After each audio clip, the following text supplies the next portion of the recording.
देर रात जब देश के ज्यादातर लोग सो रहे थे तभी दिल्ली के सत्ता गलियारों से एक ऐसा आदेश निकला जिसने राजनीति के हलकों में हलचल मचा दी। राष्ट्रपति भवन की तरफ से जारी एक अहम अधिसूचना में कहा गया कि देश के 9 राज्यों और केंद्र शासित प्रदेशों में राज्यपाल और लेफ्टिनेंट गवर्नर बदल दिए जाएंगे।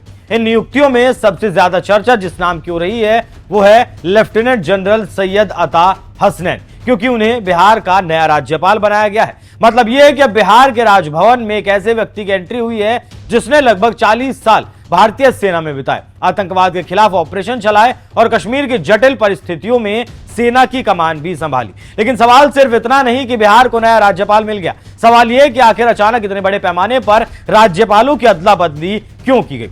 राष्ट्रपति भवन के आदेश के मुताबिक लेफ्टिनेंट जनरल सैयद अता हसनैन को बिहार का नया राज्यपाल नियुक्त किया गया। वो आरिफ मोहम्मद खान की जगह लेंगे।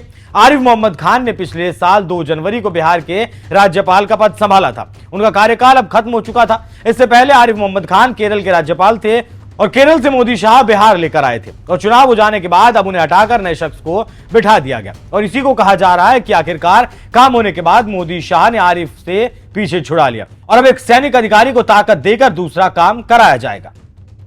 जानकारी देते चलें कि सैयद अता हसनैन भारतीय सेना के उन वरिष्ठ अधिकारियों में गिने जाते हैं जिनकी पहचान सिर्फ एक सैनिक के रूप में नहीं बल्कि रणनीतिक सोच वाले सैन्य नेता के रूप में भी रही है। उन्होंने करीब 4 दशक तक भारतीय सेना में सेवा दी। अपने सैन्य करियर के दौरान उन्होंने खास तौर पर जम्मू कश्मीर में कई अहम जिम्मेदारियां निभाई।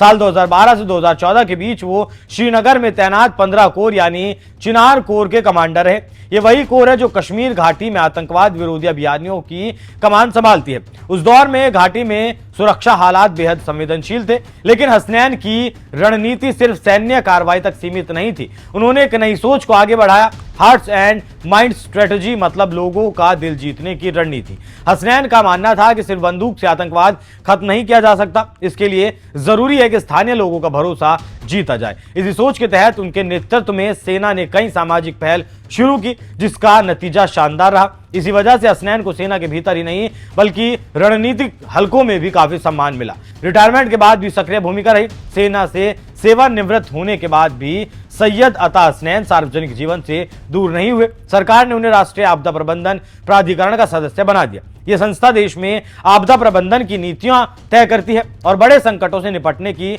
रणनीति तैयार करती है। यहां उन्होंने कई अहम फैसलों में योगदान दिया। इसके अलावा उन्होंने यूनिवर्सिटी ऑफ कश्मीर के चांसलर के रूप में भी काम किया। यानी सैन्य सेवा के बाद भी उनकी भूमिका राष्ट्रीय नीति और शिक्षा जगत तक फैली रही। तो आप समझ सकते हैं कि कैसे आरिफ को हटाकर सैयद अता हसनैन को राज्यपाल का पद मिला और कैसे आरिफ को हटाया गया।